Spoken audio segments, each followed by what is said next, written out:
আসসালামু আলাইকুম। ইসবিজের একটা ক্যামেরা, এটা কয় মেগাপিক্সেল ভাই? 3 মেগাপিক্সেল একটা ক্যামেরা।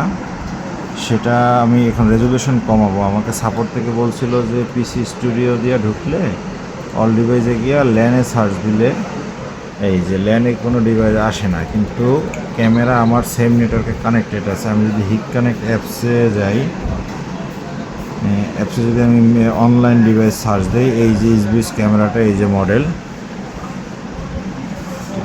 যে মডেলটা কিন্তু আমি অ্যাক্টিভ করছি। এখন এটা যদি আমি অ্যাডও করি এখানে, আমাকে বলছিল এখান থেকে নাকি কাস্টমাইজ করা যায়। সেক্ষেত্রে আমি এখানেও ট্রাই করতেছি, এখানে ডিভাইস অ্যাড হয়, কিন্তু আমি যদি রিমোট কনফিগারে যাই, রিমোট কনফিগারে গেলে কনফিগারে ঢুকে না। তো এটা আমি রেজলিউশন কমাবো কি দিয়ে? আমার মনে হয় এই জিনিসটা পিএনআর অ্যাপসে একটা সিটিং অপশন দেওয়া উচিত, যে ক্যামেরা থেকে ওইখান থেকে আমরা রেজলিউশন বাড়ানো কমানো করতে পারি। কারণ পাশাপাশি যে ব্র্যান্ডগুলো আছে, আইএমও বা আদার্স, এগুলো ওদের যে ইনস্টলার অ্যাপস থাকে, ওই অ্যাপস থেকে ক্যামেরার অনেক কাজ করা যায়। বা দাহুয়ারটা সরাসরি মেশিন থেকে রেজলিউশন কমানো যায়।